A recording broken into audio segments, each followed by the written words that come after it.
Hello guys! So ayan no, samahan niyo po ako, gagawa na naman tayo ng isang flavor ng ice cream no. So ang gagawin natin today ay mango flavor ice cream. So ayan guys, tara, umpisahan na natin. So ayan guys no, sa ating clear bowl, ayan, nandiyan na yung ating cream, yung ating flavor ng mango, at syempre nandiyan na rin yung ating condensed na mango rin ang flavor. At syempre, naglagay na rin tayo dyan guys ng asin. Ayan. Try natin gumawa ng paghahalo-haluin natin sila. Ayan, tignan natin kung same yung magagawa natin, no? So, ang nilagay kong cream dito ay 2 pack at kalahati.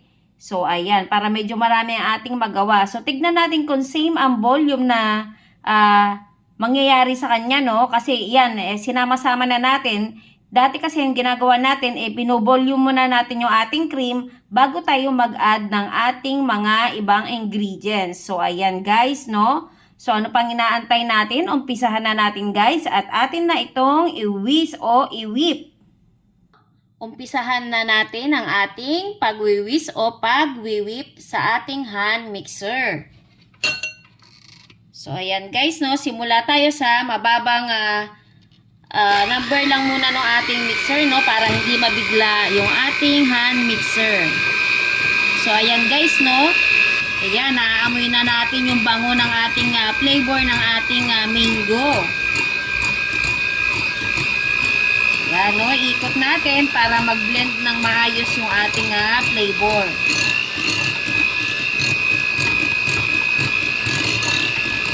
So ayan guys, no, gaya ng dati, aantay natin siya na umangat, no, yung dumami yung ating ginagawang ice cream. Yan, hanggang sa almost na mapuno yung ating lagayan, no. So, mga nasa 10 minutes lang yung guys, okay na yung ating ice cream.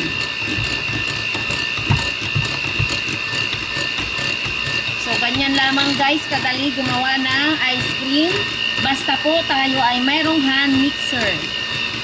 So, ayan guys, balikan natin ito mamaya kapag nag-volume na.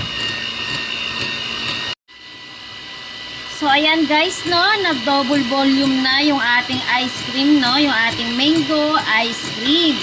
So, konting whip na lang guys, yan. Total of 10 minutes, no. Siyempre, pinahinga-pahinga natin yung ating hand mixer at baka naman ay mag-overheat. At wala na tayong gamitin sa susunod guys. So ayan na guys, no, talaga namang creamy yung ating ginawa, oh. Ayan, oh.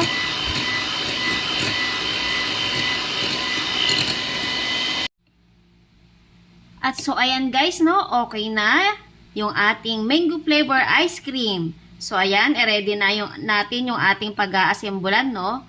Yan yung ating 3 ounce cup ng salad cup, no. Doon natin ito ilalagay at meron na naman tayong pantinda na isang masarap na dessert na homemade mango flavor ice cream. So ayan guys, no, napaka-creamy, oh. O, di ba?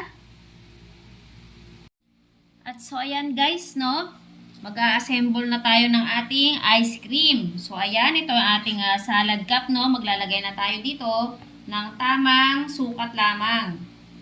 Para syempre, tatakpan pa natin yan, hindi siya aapaw. So, ganyan lamang guys, yung ating gagawin. Kasi ayan guys, may sukat naman yan, hanggang dito lang siya guys, oh. Para pag tinakpan natin siya guys, hindi siya maano sa may takip niya, no. Yan, ganyan lamang kadami guys ang ating 3 ounce mango ice cream, no. At syempre, gagawin natin ito lahat guys, hanggang sa matapos natin yung ating mixture. So, mamaya papakita natin kung ilan ang magagawa natin, no? At so, ayan na nga guys, no? Natapos na rin tayo mag-assemble ng ating ice cream. Yan, nakagawa tayo ng 27 pieces. So, ayan, tatakpan lamang natin lahat yan guys. At ilalagay natin sa ating freezer. At bukas ay okay na yan. Meron na tayong panindang ice cream at meron na rin tayong dessert na ice cream. At syempre, alam naman natin na ang ice cream ay masarap kainin kapag mainit ang panahon. So, ayan lamang guys at maraming salamat po sa walang sawang suporta. Thank you for watching and bye-bye!